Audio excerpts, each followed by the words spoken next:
Welcome to Twilight Terror Stories. Twilight is not just the end of day, it's the beginning of something else. A time when the shadows stretch and fear takes its first breath. You've stepped into that moment now, and the stories are waiting. Let them find you.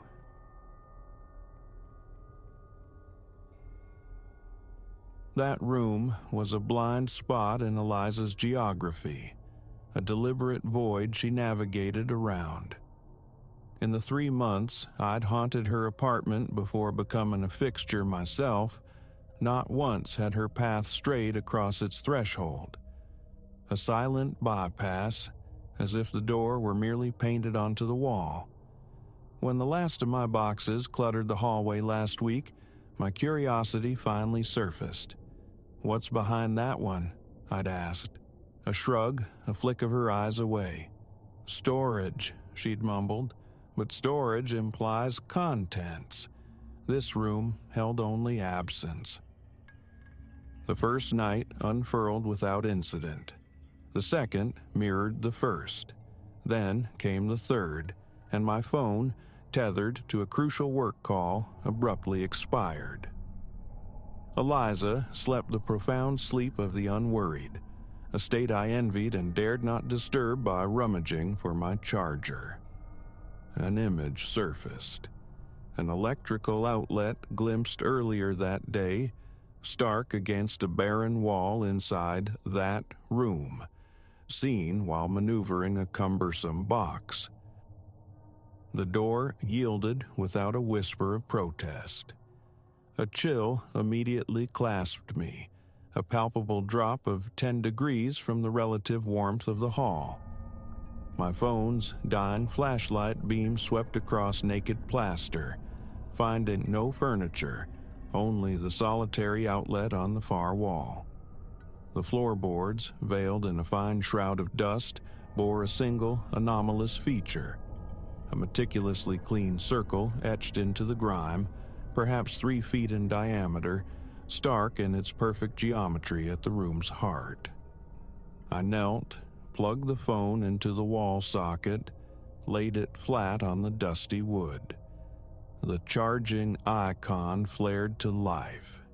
Sufficient. At the stroke of 3 a.m., biology called. The path to the bathroom led directly past the forbidden door. Darkness reigned in the hallway, save for an erratic flickering spilling from beneath that door frame. My phone screen, perhaps? No, the pulse was wrong, a stuttering cadence unlike any notification. Then the sound, a soft, slow percussion from within, like fingernails tracing wood, but attenuated, deliberate. Tap, tap, tap.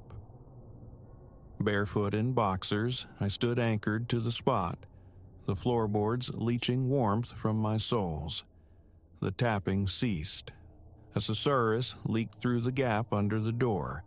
Not words, but the muffled texture of speech, strained as if through thick fabric. My throat constricted. Morning, work, the necessity of that phone. Practicalities warred with primal fear. The whispering persisted, an undulating tide of sound. My hand closed around the doorknob. The metal was glacial. As I turned it, the susurrus died instantly, utterly. I nudged the door inward. My phone rested where I'd left it, screen inert, the charging indicator pulsing with placid regularity. The room remained vacant. Yet, the circle in the dust wasn't the same. It had dilated, now spanning closer to 4 feet across. With trembling fingers, I snatched the phone, wrenched the charger from the wall, nearly fumbling both. A frantic dash to the bathroom, then a retreat to the bedroom's perceived safety. Eliza breathed beside me, oblivious. I lay rigid until dawn, straining against the silence. The following day blurred, work a mere backdrop to the taut wire humming in my neck muscles. Lunch break found me texting Eliza. "Hey, what's the real story with that empty room? Old tenant leave stuff?" An hour later, her reply materialized. "Don't really use it. Better that way." Better that way? The phrase coiled unpleasantly in my gut. My call went straight to her voicemail's cheerful emptiness. That evening, Eliza worked late. I picked at delivery pizza on the sofa, eyes resolutely fixed away from the hallway's shadowed mouth. Around 10, the familiar click of her key in the lock. But preceding her entrance, I heard it again. Tap, tap, tap, emanating from the silent room. Eliza entered, weariness etched onto her face. The tapping vanished. A brief kiss to my cheek, and she headed for the shower's sanctuary. I followed. "Eliza, we need to discuss that room." The shower hissed to life. "What about it?" Her voice slightly raised over the water. "I heard things last night, and just now before you came in." A pause, filled only by the drumming water. "You went inside?" "To charge my phone, yeah, but that's irrelevant. There's something—" "Don't charge anything in there," she cut in, her tone suddenly sharp, final. Leo, just stay out of there, okay?" She slipped behind the shower curtain before another word could form. Sleep was a pretense that night. Eliza's soft breaths beside me a counterpoint to my own strained listening. The digital clock bled 2:47 a.m. when the whispers recommenced. Eliza remained undisturbed. How? The murmurs intensified, swelling, teasing the edge of intelligibility. At precisely 3 a.m., a violent thud reverberated from the room, the sound of dead weight hitting the floor. Eliza bolted upright, eyes wide in the gloom. "Did you hear?" "Yes," I breathed, already moving. Her hand clamped onto my arm, trembling. "Don't go look, Leo, please." Another thud, heavier this time, and another, a ponderous rhythm like footsteps far too massive for any human gait. The very air in the apartment seemed to vibrate. What the hell is happening? I threw back the covers. "Leo, don't!" She tried to restrain me, but I pulled free. The thuds ceased the moment I reached the hallway. The door stood closed, yet a sickly blue light pulsed around its edges like television static given spectral form. The whispers had coalesced into a low, continuous moan. My hand reached for the glacial knob again. Behind me, Eliza screamed, "No!" Too late. The door swung inward. Vacancy was no longer the room's defining trait. The clean circle in the dust had expanded, consuming the entire floor space, leaving it unnaturally bare. And in the center stood a figure, impossibly tall, skeletally thin, its proportions disturbingly askew, head grazing the ceiling. It possessed no face, only smooth, pallid skin stretched taut over something skull-like beneath. Arms, grotesquely long, hung past its knees, fingertips trailing delicately across the dustless floor. The blue light rippled over its surface, aqueous and unstable. As I stood paralyzed, it began a slow, deliberate turn of its head towards me. Where eyes should have been, there were only deep, absorbent pits of blackness. I slammed the door, the sound echoing my own internal shattering. Ran. Eliza was already a blur of motion, snatching keys, her phone. We fled into the night, finding refuge in the sterile anonymity of her car, parked under the buzzing fluorescent glare of a 24-hour diner. How long? The question finally broke the silence as gray dawn bruised the sky. How long has it been in there? Eliza stared fixedly through the windshield. Since I moved in, 2 years. The landlord, he mentioned the room specifically, said it came with the place, said I couldn't alter it, not even paint. A harsh, brittle laugh escaped her. Rent was impossible to beat. Now I understand the discount. Why didn't you warn me? The accusation hung heavy between us. Would you have listened? Seriously, Leo, would you have signed the lease if I'd told you?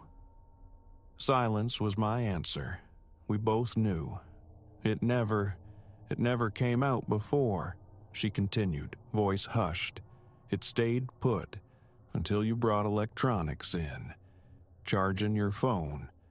Maybe that fed it somehow. Gave it energy? I don't know. That morning, we drove to her parents'.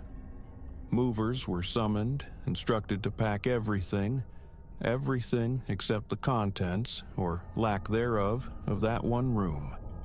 Eliza broke the lease, forfeited the deposit without a backward glance.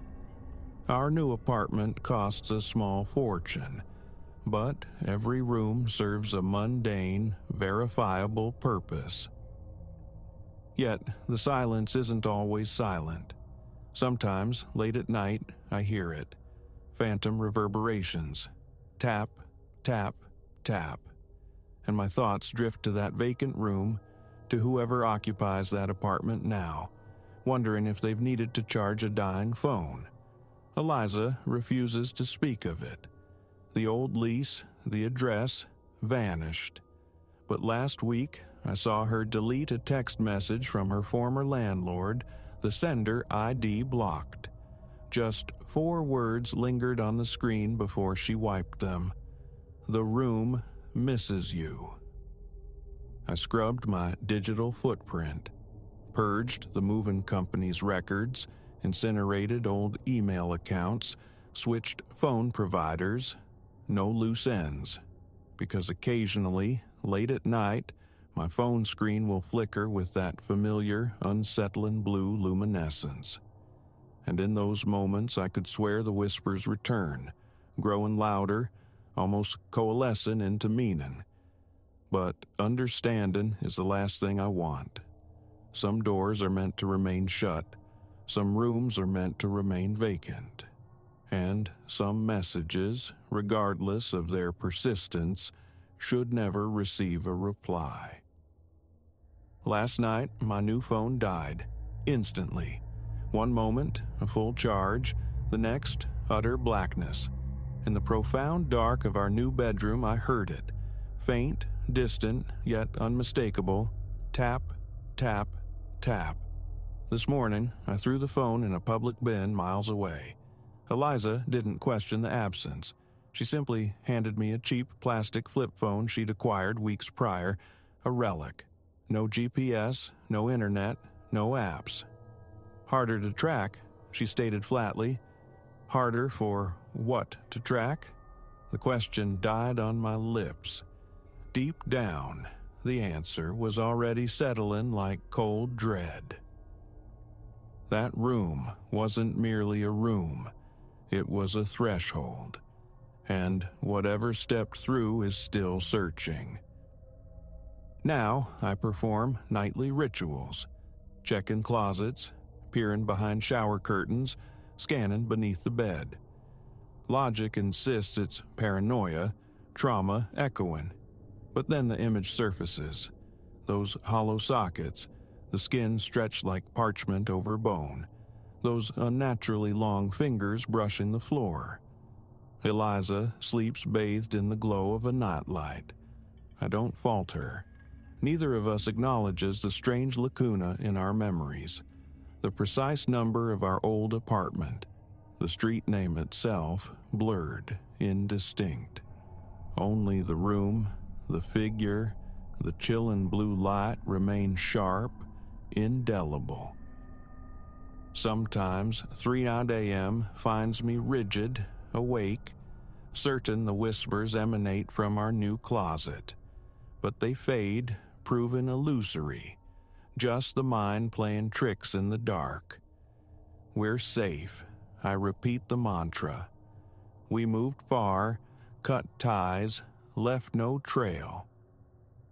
Yesterday, however, nestled amongst the junk mail in our new mailbox, was a small, folded piece of paper. Blank, except for a single, perfect circle meticulously drawn in fine gray dust. I incinerated it immediately, the secret kept between me and the flame. But that night, lying in the tense silence, both of us feigning sleep, I heard Eliza whisper, so low it was almost lost to the night. It knows where we are. I gave no sign of hearing, pretended ignorance when she rose later to check the locks, the windows again. Pretended not to notice her thumb hovering over her phone, deleting another text from an unknown number. But her fear resonates, because this morning, glancing in the bathroom mirror, my own reflection wasn't alone. Just for a flicker, a half-second glimpse over my shoulder. A tall, thin silhouette, faceless, waiting. I didn't turn. Sometimes not looking is the only defense left. We move again next week. No forwarding address, no smart devices, no online presence, no digital breadcrumbs. We understand now.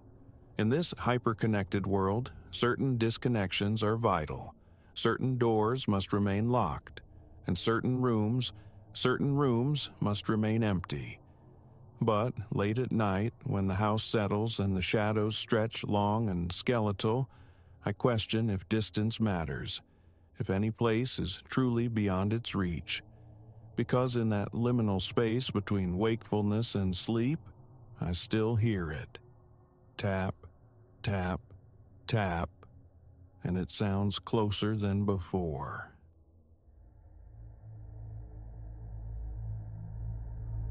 That telephone, an obsolete fixture on his desk, had been silenced.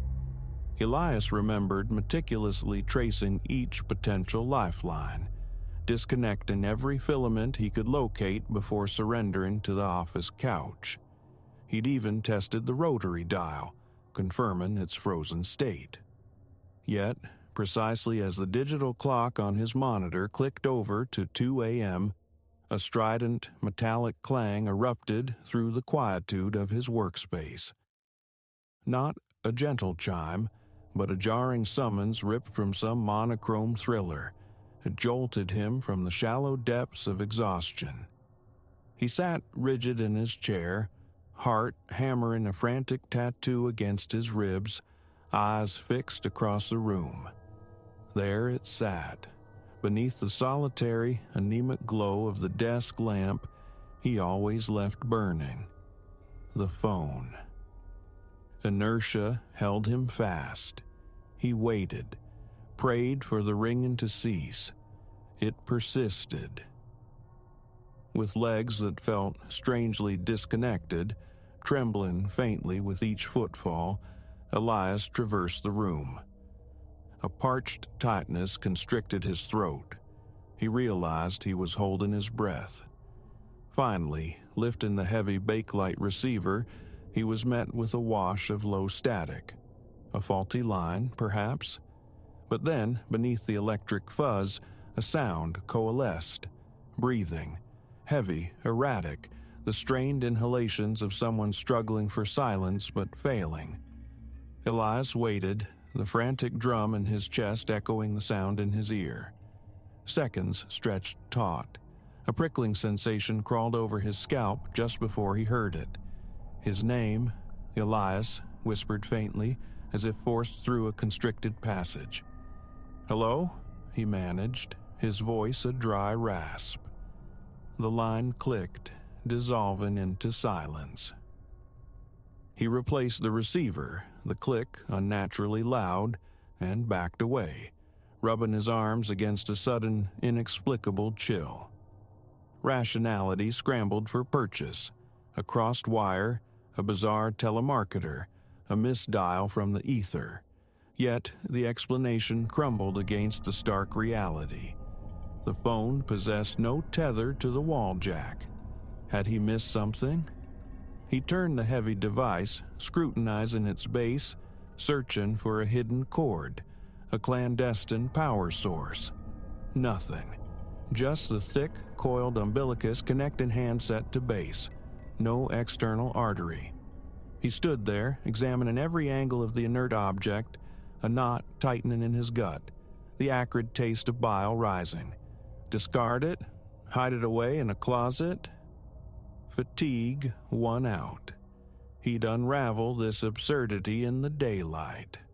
Sinking back onto the couch, he extinguished the lamp and willed his racing thoughts into quiescence. Sleep offered only a brief respite. Perhaps 30 minutes later, the phone clamored again, a single, sharp, punctuated ring. Elias shot upright, fumbling for the lamp switch. Light flooded the room, revealing the silent telephone. He watched it, muscles coiled, anticipating another burst, but stillness reigned. A clammy sweat broke out across his skin. Enough. His apartment was only a few blocks distant. Locking the office door behind him, he stepped into the night, deliberately pushing the unsettling events to the periphery of his mind. The following morning, arriving early, Elias subjected the phone to a more rigorous examination. It was an heirloom, salvaged from his grandfather's dusty estate sale, kept more for its vintage aesthetic than any function. A conversation piece. Paranoia, he reasoned, sleep deprivation conjuring auditory phantoms. Yet the memory of that strained breathing felt undeniably real. He inverted the phone, unscrewed the small base plate, exposing the aged, intricate guts. Dust lay thick, wires showed frayed insulation. He searched for a hidden battery, a clever gimmick, nothing but antiquated mechanical components. No power, no trickery. He spun the rotary dial, it whirred with satisfying clicks. Replacing the base plate, he set the phone back in its place, resolving to ignore its spectral performance. That night found Elias back in the office, immersed in a project demanding focus. He'd test the enigma. He double-checked. No cord snaked to the wall outlet. He relocated the phone to a shadowed corner by the filing cabinets. Midnight passed. He brewed coffee, hunched over documents. Silence held sway for hours. Then, mirroring the previous night, at almost precisely 2 a.m., the metallic shriek shattered the quiet, so resonant it seemed to vibrate within his skull. His palms grew slick. Rising, he crossed the room, lifted the receiver. Static. Then the whisper, insidious and faint, breathed his name. Elias. He nearly dropped the handset. Who is this? His voice fractured. More whispers followed, fragmented words he couldn't entirely grasp, coalescing around images of a place, dim lights, sodden floors. The word corridor surfaced, and gooseflesh erupted along his arms. He'd dreamt of such a place, a long passage, flickering illumination, nightmares he'd shared with no one. The disembodied voice murmured of dripping sounds, walls blooming with mold, the scent of decaying wood. Details ripped directly from his subconscious terrors. Breath hitched in his chest. His temples throbbed. "Stop," he choked out, slamming the receiver onto its cradle. He leaned heavily on his desk, hands pressed flat, anchoring himself as his legs threatened to buckle. No more knots in the office. He fled, reaching his apartment only to lie awake for hours, staring into the darkness. Morning light brought renewed resolve, mingled with dread. He checked the phone again. This time, he went further. He unscrewed the handset itself, removed the internal speaker and microphone elements, sealing them in separate desk drawers. He wrapped the phone's base in a thick towel, burying it deep within the bottom drawer of a locked filing cabinet. This was stress, he told himself throughout the day. Sleep deprivation playing tricks. There had to be a logical explanation, a hidden power cell he'd missed, some bizarre acoustic resonance. That evening, however, deadlines chained him to the office. He tried to banish the phone from his thoughts. Around 1:30 a.m., a faint scratching emanated from the filing cabinet. Elias's heart lurched. He ignored it, forcing his gaze onto the spreadsheets. The scratching intensified, metal grating against metal. Trembling hands fumbled with the key. He unlocked the cabinet, wrenched open the bottom drawer. The towel lay unwrapped, pushed aside. The phone base rested near the back, angled as if it had twisted itself free, and the rotary dial. It was spinning, slowly, deliberately, clicking from 0 to 9, then 9 to 5, a nonsensical sequence. Each click echoed in the stillness. Elias's mouth went bone dry, his pulse hammered against his eardrums. Then the ringer erupted, 3 distinct piercing chimes. He slammed the drawer shut, breath coming in ragged gasps. The ringing stopped. Grabbing his jacket, he bolted from the office, unable to endure another second within those walls. He sat in his car for 10 minutes, staring up at the darkened windows, seeing only the faint glow from his desk lamp, a tiny beacon in an otherwise silent building. The next day, disposal was the only option. He retrieved the phone from the cabinet, bundled it unceremoniously into a cardboard box, and carried it outside. The plan: the dumpster behind the adjacent building. Unease prickled at him, but the need for normalcy was stronger. He found the large metal bin, heaved open the heavy lid, and tossed the box inside. A satisfyingly dull thud confirmed its landing amidst the refuse. Relief washed over him, cool and clean. He walked away. That evening, he stayed home, seeking refuge in the mundane glow of the television. Around midnight, his cell phone buzzed. Unknown number. A jolt of pure anxiety shot through him. Decline. Minutes later, it buzzed again. Same unknown caller. He silenced the ringer. A text message notification illuminated the screen. Just his name, Elias. His chest constricted. Nausea surged. Another text arrived immediately after, containing fragmented phrases. Corridor. Dripping water. The same chilling lexicon from the phantom calls. He powered down his cell phone, sitting in the oppressive silence, tremors running through him. Sleep was a distant country. In the morning, forcing himself back to the office felt like wading through mud. He scanned his desk, no phone, a fragile sense of victory flickered. He attempted to work, but around lunchtime his gaze snagged on it, sitting in its usual spot. No box, no wrapping, just there. Grime smudged its base, evidence of its dumpster sojourn. His stomach plummeted. He approached, tentatively reached out, felt the familiar cold metal of the ringer beneath his fingers. He'd thrown it away. It had returned. One final, desperate measure. Total deconstruction. Armed with a small screwdriver set, he began dismantling the phone piece by agonizing piece. Base plate, screws yielded. The bell assembly came free. The rotary mechanism was carefully disassembled, its intricate gears and springs laid out.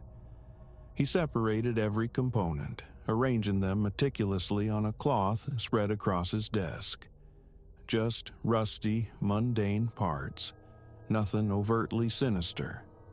Leaving the metallic entrails exposed, he returned to his laptop, feeling a sliver of control regained. 2 hours crawled by. He turned. The phone sat fully assembled, upright, intact, as if untouched. The screws were seated, the dial whole. Elias stared, breath caught somewhere between his lungs and throat. A tingling numbness spread through his hands. Slowly, compelled, he lifted the receiver. Instant static. Then the voice, slower now, raspier, uttering his name. It spoke of places he'd never visited, painting vivid pictures with chilling specificity. A house with fractured window panes, a parlor choked with shrouded furniture, a dusty chandelier hanging precariously, a specific floorboard splintered near a hearth. He'd never seen these things, yet the images bloomed sharp and detailed in his mind's eye. The voice described the cloying smell of damp velvet curtains, the sensation of a cold draft snaking around his ankles. Bile rose again. He slammed the receiver down, his breathing shallow and rapid. The ensuing days descended into a waking nightmare.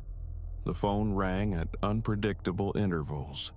Ignoring it only invited louder, more prolonged assaults, or the unnerving sight of the dial spinning silently, clicking through phantom numbers.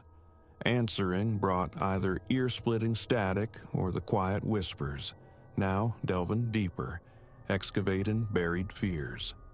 The corridor, the drip, the pervasive mold. It recounted his nightmares with intimate knowledge, even describing his paralyzed stance within the dreamscape. A visceral coldness would seize him with each call. Sweat would bead on his forehead, trickle down his spine. His hands often shook too violently to hold the receiver steady. He tried locking it in the supply closet down the hall. Minutes later, its ring would echo from his desk. The closet, when checked, would be empty, the phone inexplicably back in its place upon his return to the office. A constant pressure built behind his eyes. One evening, fleeing the office, he found the haunting pursued him. His cell phone became a conduit. Calls from nonsensical numbers delivered only static. Texts arrived filled with cryptic symbols interspersed with the recurring keywords. Corridor, water, Elias. Each notification sent his heart rate spiraling, tightened the vice around his chest, ignited a throbbing ache in his skull. He took to keeping his personal phone switched off, sitting in the dark, frayed and utterly exhausted.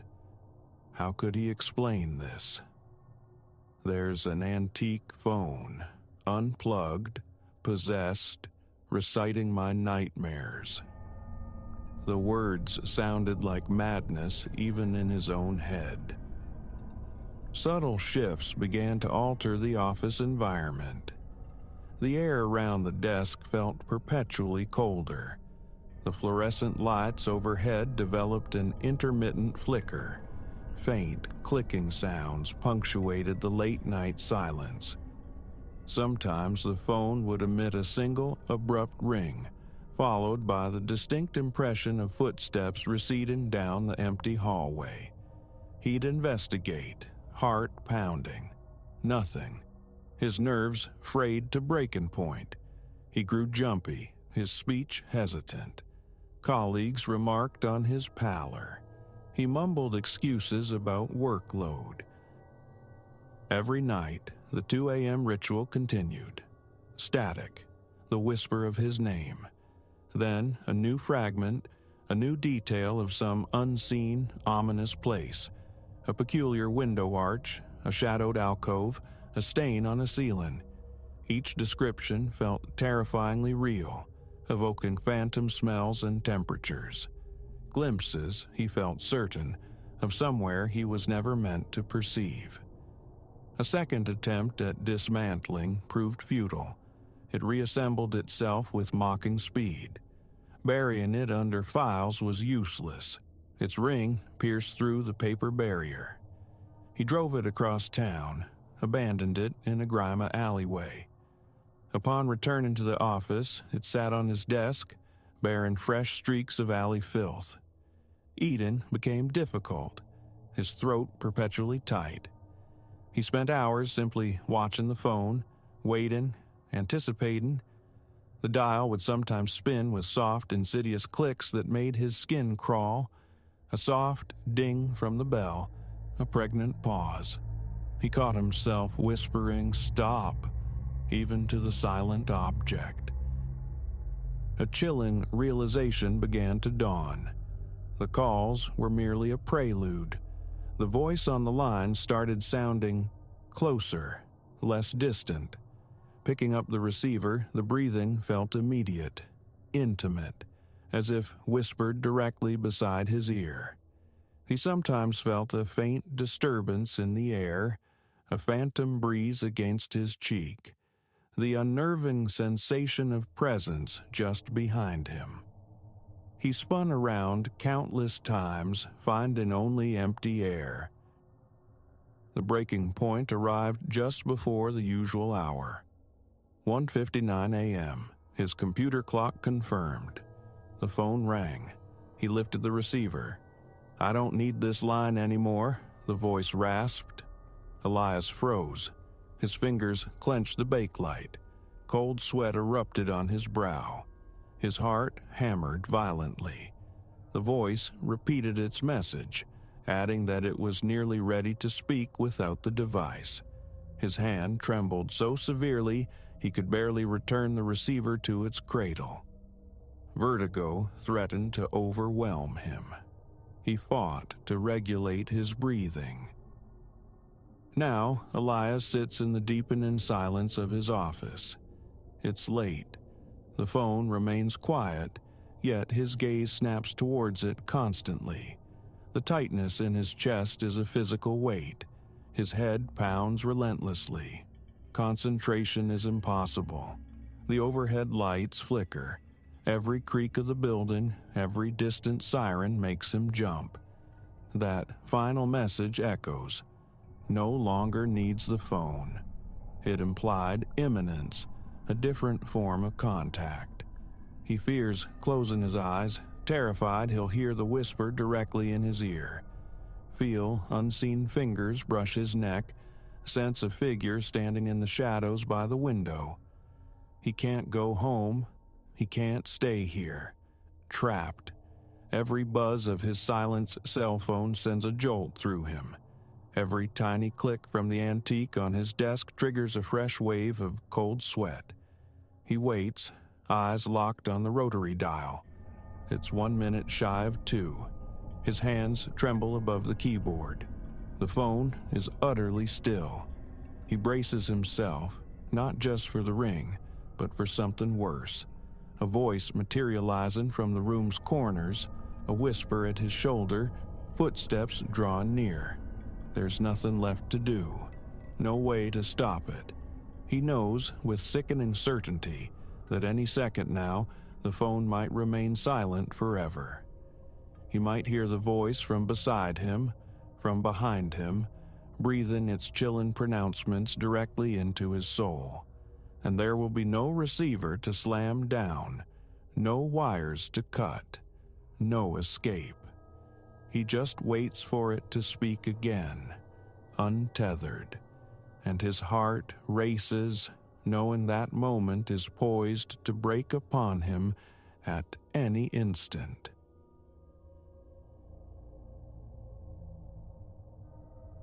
Quietude was the sole commodity I sought in relocating here amidst the venerable stone and unassuming populace.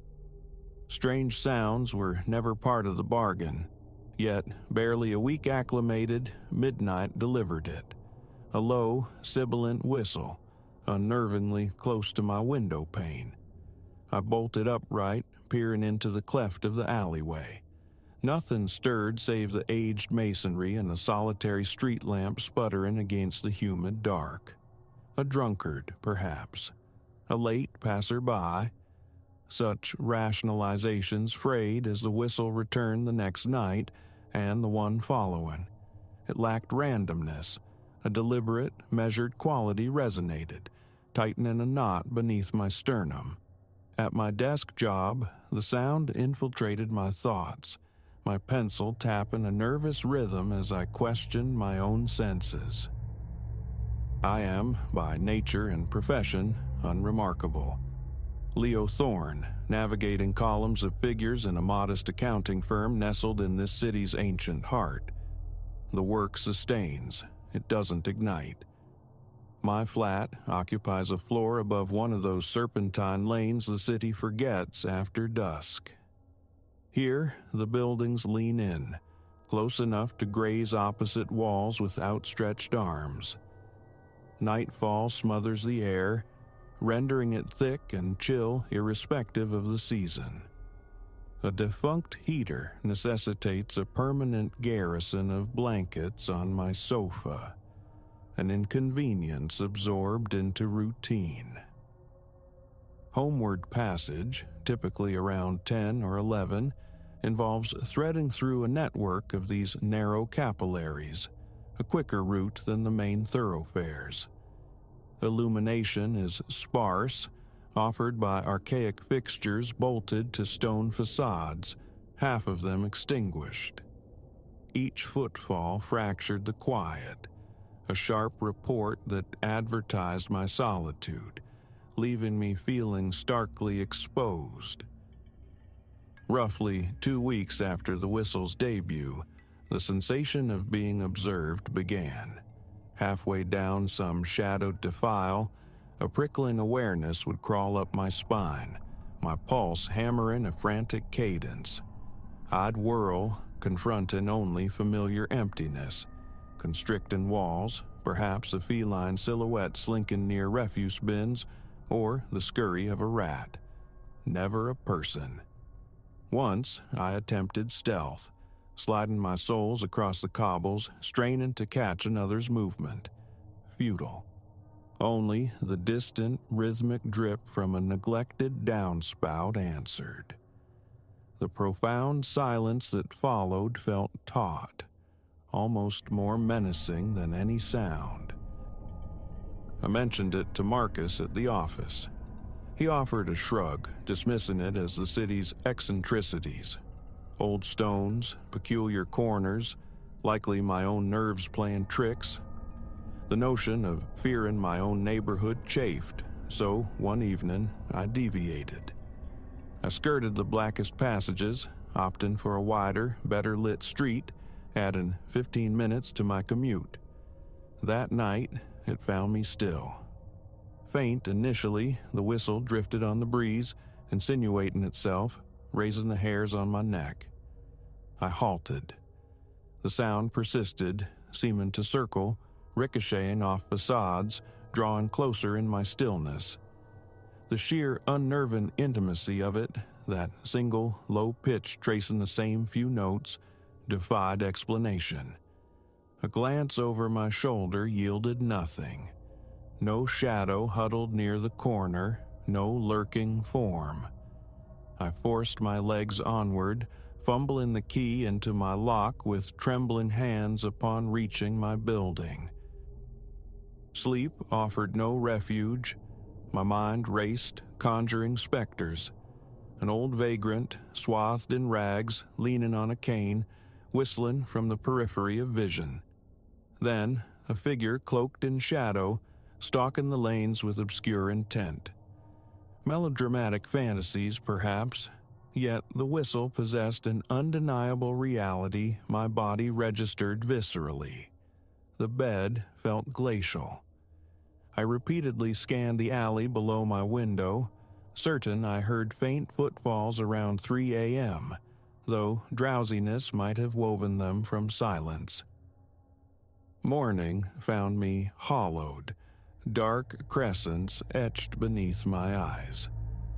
Marcus inquired about late-night television binges. I didn't correct him. Days later, resolve hardening, I laid a trap. Leaving the office early, I shed the day's grime with a quick shower, donned dark attire, and slipped back outside. I pressed myself against the damp stone near my building's entrance, waiting. The ground beneath was uneven, thick with the miasma of mold and decay. An hour passed, my legs began to ache. Then it began. Deeper within the labyrinthine alleys, the first long note unfurled. My stomach constricted, sweat beaded on my brow. Retreat beckoned, but I held my ground. I needed to see this whistler, confront the source of this gnawing dread. The whistle settled into a pattern. 4 or 5 melancholic notes, a breath of silence, then repetition. The sound, amplified by the stone corridor, seemed steeped in sorrow. I moved towards it, my sneakers grating on the cobbles, my breathing consciously steadied against the frantic thumping in my chest. Ahead, emptiness stretched under a flickering, weak street lamp. My own shadow, cast long and distorted beside me, was an unsettling companion. Turning a corner, I saw it, a silhouette stark against the dim luminescence at the passage's end. My feet anchored themselves. My jaw tightened. The whistling continued, clearer now, undeniably emanating from that shape.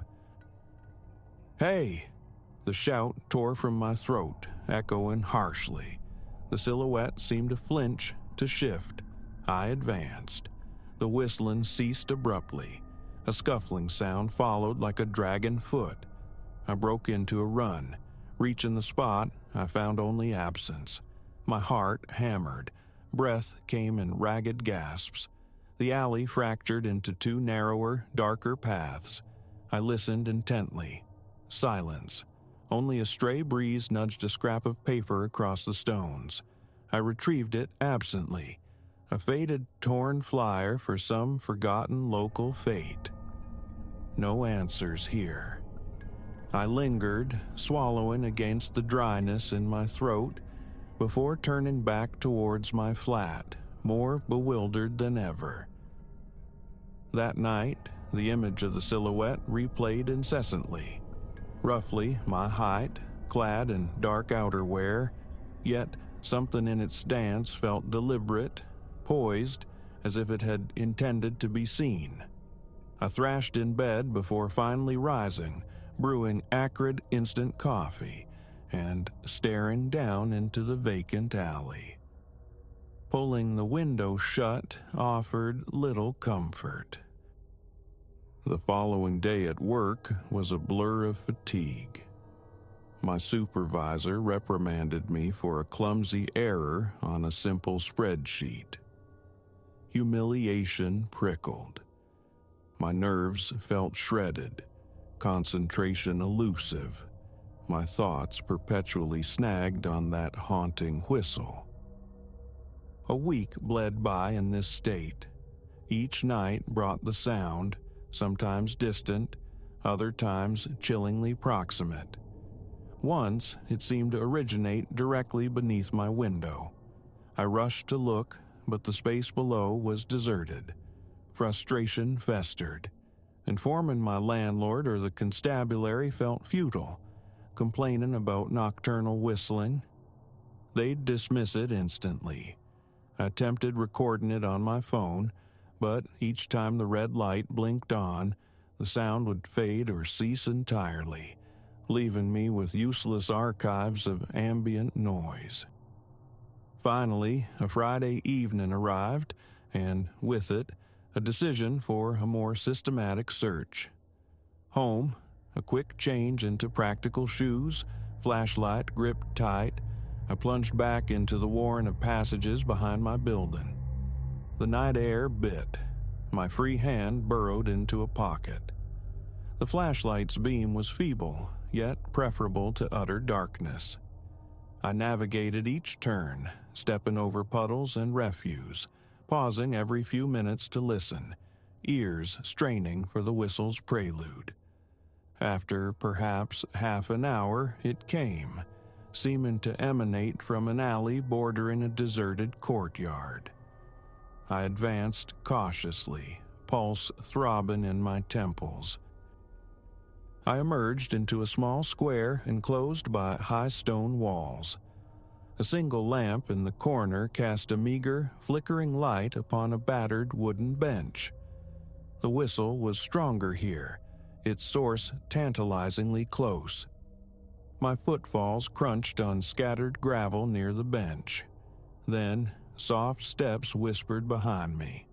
I spun, flashlight beam slashing the darkness. It caught an outline for a fleeting second before the figure melted behind a low retaining wall. I gave chase, lungs burning. Reaching the spot revealed only a shadowed nook.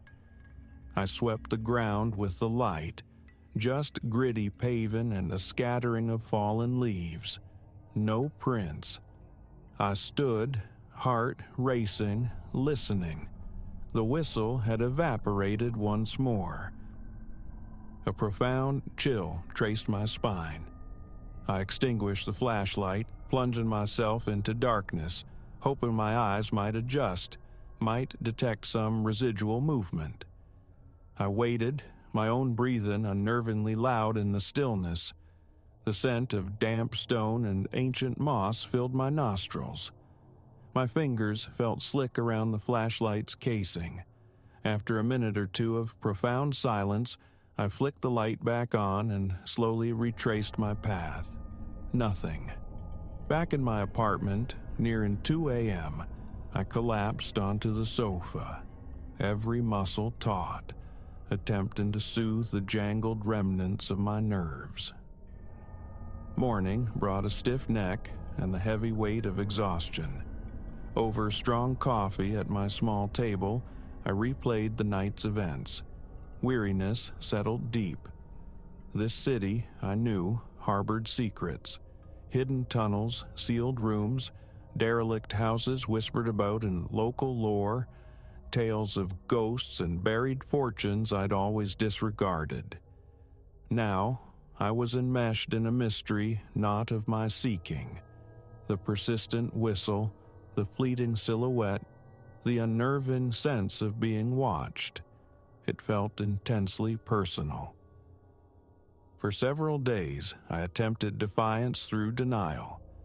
Returning from work, music became my shield, cranked loud the moment I stepped inside.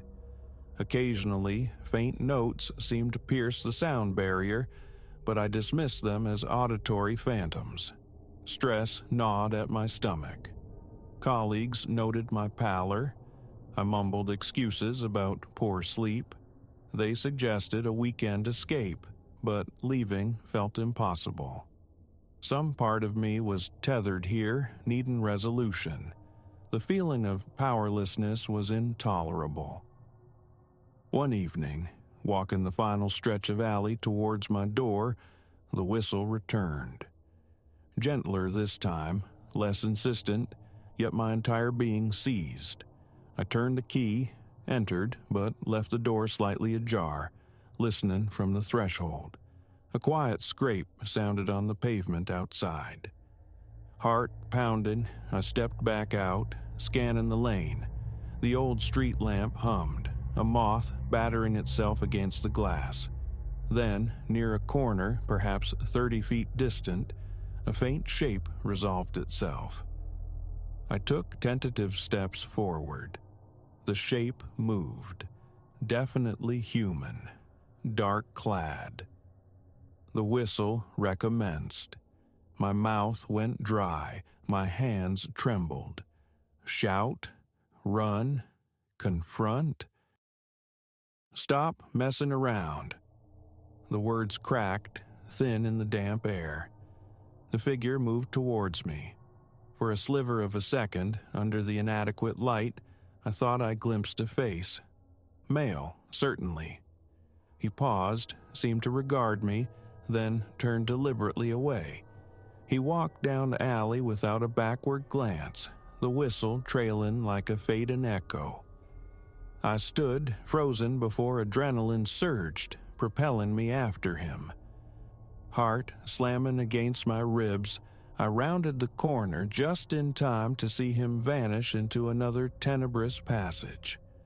I sprinted, legs unsteady. Reaching the opening, I found only emptiness. No receding footsteps, no lingering whistle. The pressure in my chest felt crushing. I realized I was gasping for breath. Dazed, I walked back to my apartment. Sleep was a forgotten country that night.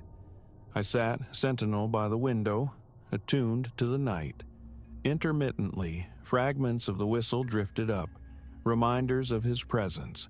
My thoughts didn't spiral into elaborate horrors, they circled a stark realization. He's real. He's swift. He knows these veins of stone far better than I. And this isn't finished. Why me? Or was I merely one target among others? I had no answers. Morning dawned heavy. My reflection showed bloodshot eyes and a drawn face. This existence was untenable, yet the thought of being scared away, of surrendering my home, rankled.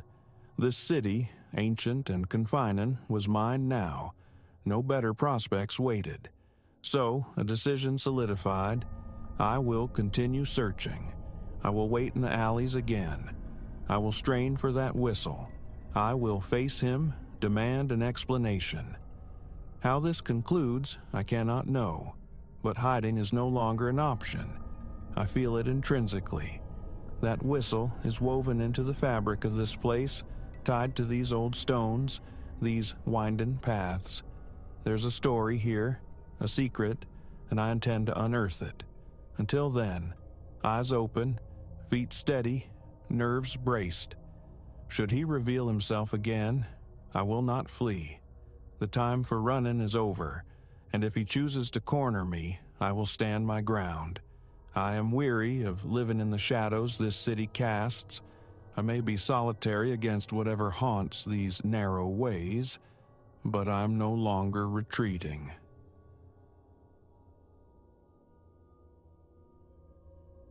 The morning Elias arrived at the timbered refuge, exhaustion had settled deep in his bones. A protracted journey had left his spine feeling brittle, his eyes stinging from a deficit of sleep. One singular ambition propelled him, to wrestle his novel to completion, far from the world's clamor. The cabin hunched at the terminus of a slender dirt track, besieged on all flanks by towering, ancient trees. Its wooden facade, though weathered, possessed an air of resilience. Within, a central chamber housed a modest hearth, flanked by a kitchen with scarred countertops and a sleeping alcove containing a solitary cot. Provisions for a fortnight lay stockpiled. Connectivity was non-existent. No tendrils of internet. No breath of cell signal reached this far. A condition Elias not only accepted but craved. Isolation was the prescription he sought. His inaugural day was spent banishing layers of dust and spectral cobwebs. He liberated his laptop, his constellation of notes, the hefty sheaf of his printed draft, arranging them upon a diminutive table near the main room's window. The table listed precariously, yet it offered the sole viable surface. The silence registered immediately, an absence profound, devoid of engines or human chatter, punctuated only by the sibilance of leaves and the sporadic groans of timber settling. It felt like drawing a clean, sharp breath after years of shallow gasps. Here, he believed, focus would finally crystallize.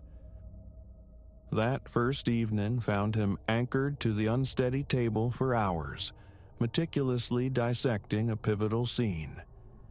Paragraphs bloomed and withered under his scrutiny, reread moments after their creation.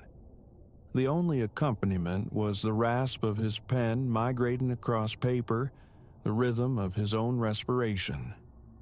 When the hour grew heavy, he shuttered the laptop, marshaled his notes into a neat stack, and crowned them with the printed manuscript. Sleep, when it came, was a fitful, shallow thing. The cabin's darkness possessed an absolute quality he'd never known, swallowing light whole. Wind sighed through the pines outside, and overhead the rafters uttered low moans, as if the very structure shifted in its sleep. A chill crept into his hands, prompting him to draw the thin blanket tighter, a meager defense against the encroaching cold. His thoughts churned, refusing stillness, until oblivion finally claimed him. Morning arrived as a pale diffusion of light through the bedroom's small pane.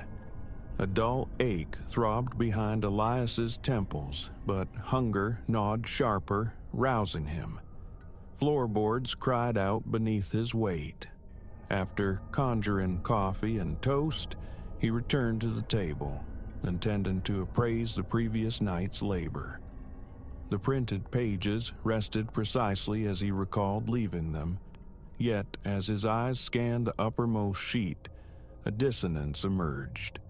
Two sentences, nestled midway through a paragraph, felt alien. Their construction was subtly sharper, the phrasing more incisive. The intended meaning persisted, but the words themselves were unfamiliar. He rubbed his eyes, reread the passage. Perhaps profound fatigue had blurred the memory of his own revisions. With a mental shrug, he sipped his coffee, resolving to press onward. He powered up his laptop, navigating to the digital counterpart of the chapter. The alterations were absent from the screen. They existed solely on the physical paper. He reasoned, unconvincingly, that he must have inscribed the changes manually before succumbing to sleep, the act erased from his conscious recall. Uncertainty lingered, a faint tremor beneath the surface, but he pushed it aside. The remainder of the day was devoted to forging a new chapter, deliberately avoiding the anomaly. Progress felt sluggish, his hands cramping from the sustained effort. Periodic circuits of the cabin served to stretch his limbs. Each time he stepped onto the porch, the crisp air bit at his face. The surrounding trees seemed to lean closer, their trunks thick and imposing under a sky the color of lead. Retreating inside, he resumed his work. That night, weariness clung to him like a shroud. He saved his digital progress, placed the newly printed pages atop the growing stack, leaving his notes accessible. The door was bolted, the lights extinguished. A faint, rhythmic drip echoed from the kitchen sink, but exhaustion pinned him down. Sleep overtook him quickly, pulling him into dreams populated by the very chapter he wrestled with, though the specifics dissolved upon waking. The following dawn met him with a faint soreness knitting his shoulders. Entering the main room, a distinct chill raised gooseflesh on his arms. He flicked the overhead light switch, illuminating the table where his manuscript lay. The stack appeared subtly disturbed. Initially, he attributed it to his own carelessness, perhaps leaving the pages askew, but lifting the stack revealed entire paragraphs rewritten. The font and spacing mimicked his own perfectly, yet the phrasing, the vocabulary, these were not his. Certain descriptions possessed a startling, almost visceral clarity. the dialogue between his characters crackled with a newfound tension, and an undercurrent of bleak hostility permeated scenes he hadn't intended to carry such weight. The craftsmanship was undeniable, impressive even, but it felt colder, more severe. The narrative focus had sharpened, yes, but into something distinctly darker. A tightness constricted Elias's chest. His jaw instinctively clenched. The logistics baffled him. He surveyed the room, verifying the bolted door, the secured windows. Everything was sealed tight. No intrusion seemed possible. The cabin felt utterly, profoundly empty. He stood motionless for a long moment, staring at the altered pages, the frantic pulse in his ears drowning the silence. Finally, he sat, cross-referencing the laptop files with the printed sheets. None of the new, sophisticated edits existed digitally. It was as though the paper itself was the medium of transformation, independent of the source file. He fought back a rising tide of panic, telling himself it was a manifestation of overwork, a stress-induced fugue state where he edited in his sleep, retaining no memory. To test this theory, he reprinted the relevant pages directly from his laptop, placing them in a separate, clean folder. The existing, altered stack remained on the table alongside his notes. He aimed to discern if the changes would replicate onto the fresh printouts or remain confined to the original stack. As a further measure, despite the dwindling battery, he positioned his phone to record video overnight, angled towards the table, hoping to capture evidence, perhaps of himself, sleepwalking, performing these phantom revisions.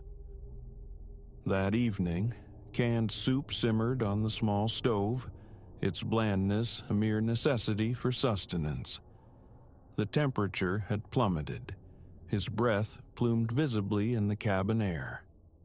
He coaxed a small fire to life in the hearth, its crackling a small comfort against the encroaching unease. He tried to anchor himself by reading a familiar writing manual, forcing calmness. Midnight passed before his eyelids grew too heavy to resist. After ensuring the fire was safely diminished, he left the papers arranged as planned, confirmed his phone was recording from its corner perch, and retreated to the bedroom, collapsing onto the cot fully clothed. He awoke abruptly the next morning, heart hammering against his ribs, palms slick with cold sweat. Walking into the main room, his gaze flew instantly to the table. The topmost pages of the original stack bore fresh alterations. Words were struck through, replaced, entire sentences reconfigured for heightened impact. The style still echoed his own, yet polished to an uncanny, almost unnerving perfection. More disturbingly, the new printouts, sequestered in their separate folder, also showed modifications. They were less extensive perhaps, but definite. Revised lines reflecting a gloomier, more introspective tone. It wasn't a fluke. He snatched his phone, plugging it into the wall outlet to resuscitate the dead battery. Once charged, he reviewed the recording. Hours unfolded uneventfully, the dimly lit table, his own distant blanketed form moving briefly before settling into bed. Then, around 2 a.m., the screen flickered black for an instant, a momentary lapse in the recording. When the image returned, perhaps a minute later, the room appeared unchanged. The pages sat undisturbed on the video feed. The remaining hours showed only the same static, empty scene. No figure entered the frame, no hand touched the papers. A knot tightened in his stomach. He noticed then a more sinister evolution in the edits. They now incorporated disturbingly accurate details from his own life, veiled references to past regrets, mistakes he thought buried.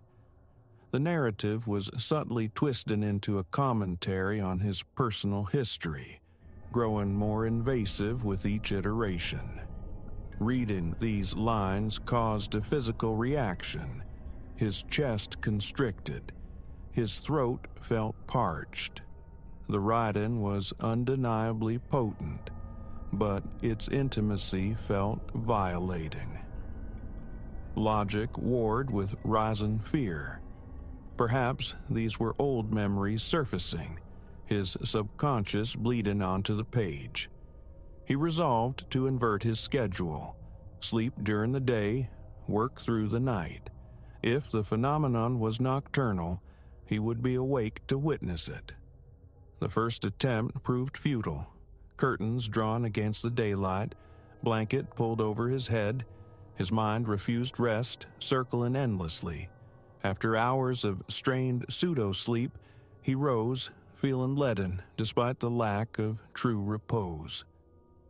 Cold water splashed on his face, followed by strong coffee.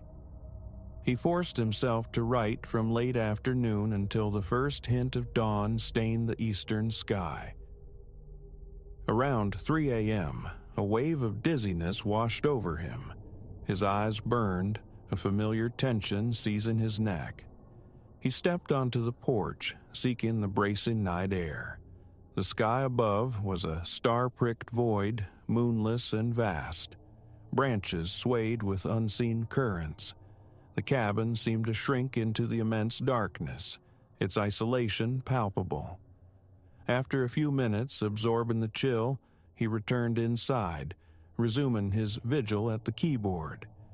By 5 a.m., he'd produced a substantial block of new text, a flicker of pride warring with his pervasive anxiety. His phone, recharged, filmed the table from a new vantage point across the room.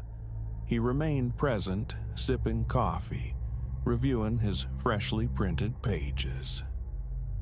Nothing untoward occurred before his eyes. No spectral footsteps, no flickering lights, just the profound quietude of the deep woods. He began to feel foolish for his escalating paranoia. Near 6 a.m., with the sky beginning to pale, he ventured outside again, needing to stretch his cramped muscles. He walked a short distance from the cabin, feeling the damp morning chill seep into his clothes. His spine cracked as he twisted, releasing some tension. He inhaled deeply, listening to the wind whisper through the pines, trying to clear the fog from his mind. Upon returning, he went directly to the table. At first glance, everything seemed identical. Then he noticed it. A single page, deep within the stack, slightly misaligned. Lifting the sheaf, he found new words inserted into a scene he had finalized barely an hour before. These additions were starkly personal, alluding to a past relationship, one that had ended painfully and messily, details that had absolutely no anchor in his fictional world. Bile rose in his throat. His temples throbbed. He immediately checked the phone's recording. It showed him leaving the cabin around 6 a.m. Then, the telltale flicker, the momentary blackout. When the image returned, he was already re-entering the cabin. On screen, the pages remained motionless throughout his brief absence. No hand, no presence, nothing. But the words were undeniably there, woven into his text. A sense of entrapment began to suffocate him. Days bled into an undifferentiated haze. Each morning brought fresh incursions onto the page. The story warped further, spiraling into darker, more introspective territory, excavating secrets he had never intended his characters or anyone to know. Intimate moments from his past were paraphrased, twisted, embedded in dialogue. His mouth grew perpetually dry reading them. He attempted to regain control, painstakingly transcribing the revised text back into his laptop files, hoping to overwrite the phantom editor. The next day, however, brought yet more changes. Now, the narrative seemed fixated on his current state, the isolation, the mounting tension within the cabin walls. It read like a perverse, real-time journal of his psychological decline. His hands trembled whenever he turned the pages. The fear that he was fracturing, losing his grip on reality, became a constant companion. He tried his phone repeatedly, desperate for a signal, a connection to the outside world, but the silence remained absolute. The thought of driving miles to the nearest outpost with a payphone surfaced, yet a strange inertia held him captive. He had come here with a purpose, and a morbid fascination now mingled with the terror. These unsolicited revisions, however unsettling, possessed a brutal elegance, improving the narrative flow in ways he hadn't conceived. He was caught in a terrifying paradox, repelled by the invasive content, yet compelled by the escalating quality of the prose. Night after night, he battled sleep, fueled by bitter coffee that soured his stomach. He paced the confines of the main room, the creak of the floorboards echoing his agitation. He stared at the rough-hewn walls, half expecting them to bleed ink or reveal a hidden observer. Nothing materialized. Yet, dawn inevitably unveiled new textual violations. His heart would slam against his ribs, his throat constricting as he absorbed the latest alterations. Paranoia became his shadow. He conducted frantic, meticulous searches of the cabin, probing every corner, even balancing precariously on a chair to peer into the cramped, dusty crawl space above. He found nothing. No stray footprints, no foreign objects, no hidden cameras or recorders. He scrutinized the underside of the wobbly writing table, finding only splinters and dust. The phone recordings remained stubbornly consistent. The brief, inexplicable glitch followed by an empty room. Something, somehow, was toying with him. The cruelest aspect was the relentless drift away from his original plot. The manuscript was no longer fiction. It was becoming a dissection of Elias himself. His regrets, his guilt, his deepest anxieties laid bare. Past events were recounted with unnerving accuracy, casting him as the flawed protagonist in his own unintended autobiography. Shame burned in his chest as he read, a compulsion forcing his eyes across lines that felt like violations. He began tearing out the offending pages, a desperate act of censorship. But the next day, they would reappear, seamlessly integrated, reprinted on fresh paper. Each time, the writing grew bolder, more accusatory, highlighting flaws he had spent years trying to forget. Touching the pages made his palms sweat. He felt utterly exposed. One gray afternoon, following another night spent warding off sleep, Elias reached a breaking point. He gathered every single printed page, the originals, the reprints, the horrifyingly edited versions. Outside, beside the cabin's weathered wall, he ignited a small pyre in a rusty metal bin. He fed the pages to the flames, watching the paper curl, blacken, and surrender to ash. The heat on his face felt intense, almost purifying. His hands shook, but a fragile sense of relief flickered within him as the last of the manuscript dissolved. He retreated inside, bolting the door behind him. He turned to his laptop, seeking refuge in the original digital file, hoping to salvage the narrative before its descent into this personal hell. Initially, the screen displayed his familiar text, the story as he remembered crafting it. Then, a cold dread washed over him as he checked the file properties. Last modified, yesterday. His heart plummeted. He opened the document. The final chapters mirrored the changes he had just consigned to Flame. The invasive personal lines were now embedded electronically, woven inextricably into the digital fabric of his work. His muscles seized. He fought the urge to slam the laptop shut. His chest tightened, breath catching in his throat. He tried frantically to delete the corrupted passages, but an error message materialized. File in use by another application. He closed everything, tried again.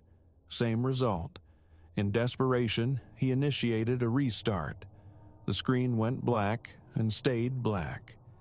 The machine refused to power back on. The battery indicator, moments before showing a 40% charge, was now lifeless.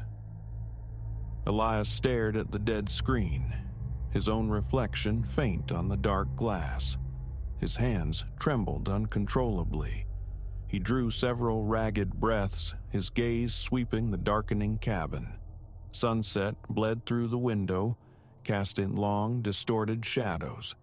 The trees outside seemed to press closer, their silhouettes stark and menacing, trapped, uncertain. The mechanism of the changes remained opaque, their cessation impossible. The finality he craved was illusory. Only a pervasive, lingering dread remained. He had sought sanctuary here to birth a novel, but something else had usurped the process, birthing instead a shadowed, distorted reflection of his own life. A story he never intended to write. He stood abruptly, keys clutched tight in his fist, and moved towards the door. His hand paused on the knob. He looked back at the table, now empty save for the dead laptop. The cabin was utterly silent, the fading light rendering the interior dim, uncanny. His heart pounded against his ribs, a frantic drumming in his ears. A sliver of morbid curiosity tempted him to stay, to see what new horrors the next dawn might bring to the now digital text. But his shaken hands, the dryness in his mouth, screamed for escape. He wasn't sure he could bear finding out. Elias pulled the door open and stepped out into the twilight, leaving the cabin and its haunted manuscript behind without a backward glance. He didn't know what would become of the ashes in the bin or the corrupted file on the inert machine. He knew only this. Whenever the memory of that place surfaced, a familiar stiffness seized his neck and a primal urge to flee surged through him. He went there to write a story, but something else wrote him, crafting a darker narrative that felt unfinished, poised somewhere in the ether, ready to change again.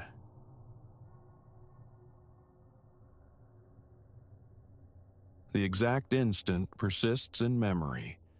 The attic air thick with stillness, the moment I unearthed the harp.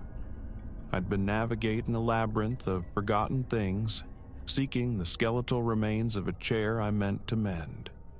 Shifting aside brittle, time-faded quilts piled in a shadowed corner, my gaze snagged on a hulking form shrouded beneath a grime-streaked sheet. As I peeled back the fabric, dust motes swirling in the lone bulb's weak halo, it stood revealed. The harp, poised upright, cocooned in neglect, its pillar and base were a riot of intricate carvings, obscured by years of accumulated filth. Thick strings, draped in cobwebs like macabre lace, stretched taut across its frame. An unseen current tugged at me, a fierce compulsion to brush away the neglect, to coax even a whisper of sound from its silent throat. My pulse hammered against my ribs. The taste of ancient dust coated my tongue. Alone in that high, dim space, the silence felt absolute, profound. My fingertips, hesitant, ghosted across the strings. Stiff, resistant, yet they pulsed beneath my touch with a faint, surprising resonance.